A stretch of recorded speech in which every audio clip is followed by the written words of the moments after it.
Top quality और consistent performance के लिए सिर्फ सिल्वर पंप नाम याद रखना। Welcome back. સમાચાર બનાસકાંઠાની જ્યાં ડીસામાં બ્લાસ્ટ મામલે સૌથી મોટા સમાચાર આવ્યા। 18 લોકોના મોત નહીં પરંતુ હત્યા। આ સવાલ થઈ રહ્યો છે કારણ કે ફેક્ટરી ફટાકડાની જે ફેક્ટરી હતી તે ગેરકાયદે ચાલતી હોવાનો ખુલાસો થયો છે। પ્રાંત અધિકારીએ જે ફેક્ટરી ગેરકાયદે હોવાનું કહ્યું છે।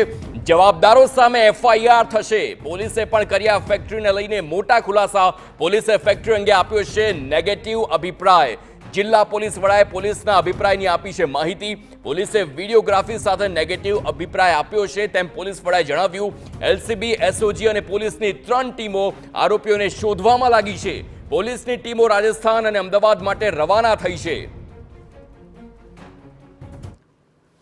એમને જે લાયસન્સ લીધું હતું સ્ટોરેજ કરવાનું જે લાયસન્સ હતું અને અત્યારે જે પ્રિલિમિનરી ઇન્ફોર્મેશન છે એ લોકો ફટાકડા ભરતા હતા એ વખતે આ કંઈક બનાવ કંઈક બન્યો છે એવી એક પ્રાથમિક જાણકારી મળી છે। હાલ એફએસએલની ટીમ આવી ગઈ છે। એફએસએલની ટીમ જ્યારે આખો કાટમાળ હટશે અને જે શું સિચ્યુએશનના કારણે આ જે ઇસ્યુ બન્યો છે એ આપણને જાણકાર મળે। એમની સામે જે બી કાયદાકીય ફોજદારી જે ગુનો દાખલ કરવામાં આવશે એ થશે। આગળની તમામ કાર્યવાહી કરવામાં આવશે। પોલીસે તરત જે છે એ 4 થી 5 જેટલી ટીમોની રચના કરી છે। હાલમાં પણ બનાસકાંઠાની એક ટીમ અમદાવાદ ખાતે અને એક ટીમ રાજસ્થાન ખાતે છે। આમાં જે કોઈ પણ આરોપી છે એ તમામ આરોપીને ટૂંક સમયમાં પકડી લેવામાં આવશે અને લોકોને કડકમાં કડક કાયદેસરની કાર્યવાહી કરી અને જેલ હવાલે કરવામાં આવશે। આ જે સ્ટોરેજ હાઉસ છે એ ખુદ પણ અમારે લોકોનો અભિપ્રાય છે એ પોલીસનો નેગેટિવ છે। એટલે પહેલાં તો આ સ્ટોકિસ્ટ તરીકે બી ના ચાલી શકે કારણ કે પોલીસનો અભિપ્રાય નેગેટિવ છે। પરંતુ જો એ ઘટના અત્યારે હાલમાં આવી રહી છે કે એ ફટાકડા બનાવતો બી હતો તો એ ખૂબ જ ગંભીર કહી શકાય અને આની ઉપર જે છે ગંભીરમાં ગંભીર પગલાં લેવામાં આવશે અને એનું કન્વિક્શન પણ થાય એ રીતનું ટૂંકમાં જ ચાર્જશીટ પણ કરી દેવામાં આવશે।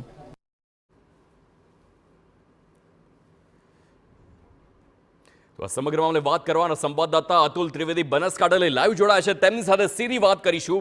અતુલ, જે પ્રમાણેની આ ઘટના સામે આવી છે હાલ પ્રાંત અધિકારીએ એકદમ સરળતાથી કહી દીધું કે આ ફેક્ટરી ગેરકાયદે છે, પરંતુ સવાલ એ થાય છે કે આવી દુર્ઘટના બાદ જ ખબર પડે છે કે ગેરકાયદે ફેક્ટરીઓ ધમધમી રહી છે। હાલ કઈ દિશામાં કાર્યવાહી?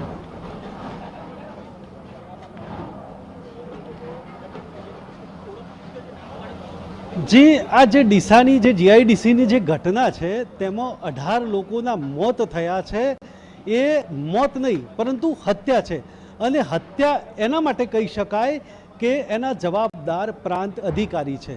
આજે ફટાકડાનું લાયસન્સ આપતા હોય છે અથવા તો જેની તપાસની જવાબદારી છે એ ડીસા પ્રાંત અધિકારીની જવાબદારી છે અને તેમને કબૂલી લીધું છે કે આ ફટાકડાની ફેક્ટરી છે એ ગેરકાયદેસર હતી કારણ કે એમના નેજા હેઠળ આ બધું આવતું હતું। કોઈ પણ પ્રકારની તપાસ ન થતી હતી અને છતાં પણ આ ફટાકડાની ગેરકાયદેસર ફેક્ટરી ધમધમતી હતી।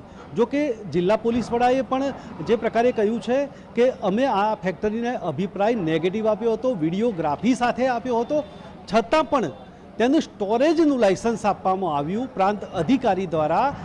પોલીસનો અભિપ્રાય નેગેટિવ હોવા છતાં તો એ બાબત છે ચોક્કસ દિશામાં કહી શકાય કે આ તમામ બાબતો હપ્તાખોરીની છે।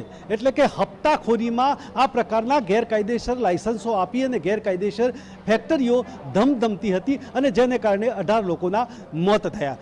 સાથે સાથે આજે એ પણ માર્કિંગ થયું કે વહેલી સવારથી જ જે આ ઘટના બની તેમાં જે ભાજપ જિલ્લા પ્રમુખ, જે ડીસાના ભાજપના તમામ પદાધિકારીઓ છે, આગેવાનો છે, એ પણ આ ઘટના સ્થળે દોડી આવ્યા હતા।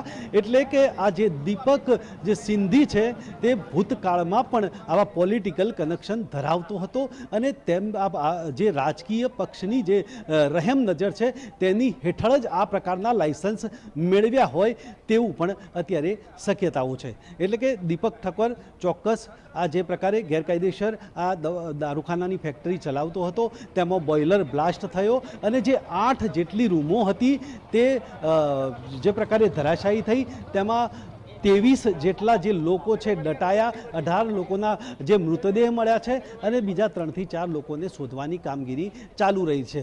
એટલે કે જે પ્રકારે આ એક પ્રકારની હત્યા જ કહી શકાય અને તેના જવાબદારો છે। અત્યારે તો પ્રાંત અધિકારીએ સરળતાથી કહી દીધું છે કે ફેક્ટરી ગેરકાયદેસર છે, પરંતુ તેમના અંડરમાં તેમના નીતિ નિયમોમાં જે આવ્યું છે એ જળવાયું નથી અને જેને કારણે આ ઘટના બની છે। અતુલ, જે પ્રમાણે પ્રાંત અધિકારીએ અત્યારે જણાવ્યું કે આ ફેક્ટરી ગેરકાયદે છે, પરંતુ જો આ ફેક્ટરી ગેરકાયદે છે, જો અહીં નેગેટિવ રિપોર્ટ આપ્યા છતાં ફેક્ટરી ધમધમતી હતી, ધાબા પર આટલું મોટું બોઇલર મૂકવામાં આવ્યું હતું, તો આવી કેટલી ફેક્ટરી હશે કે જ્યાં મોતના જે ભયના ઉથાર હેઠળ આવા કેટલાય મજૂરો કામ કરી શકતા હોય, તે પણ એક તપાસનો વિષય ચોક્કસથી બને છે.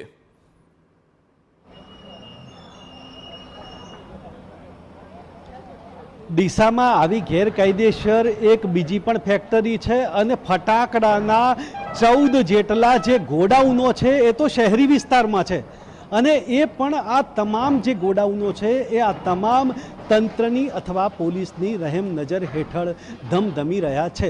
એટલે કે મોટા પાયે આ 2 નંબરનો કારોબાર ચાલે છે, તેમાં હપ્તાખોરી પણ છે, તમામનો ભાગ બટાઈ પણ થાય છે અને તમામને તેની ભાગ બટાઈ મળી પણ જાય છે અને આને કારણે જ આ પ્રકારની ફેક્ટરીઓ ધમધમી રહી છે અને એને કારણે જ જે આવા નિર્દોષ લોકો છે તેમના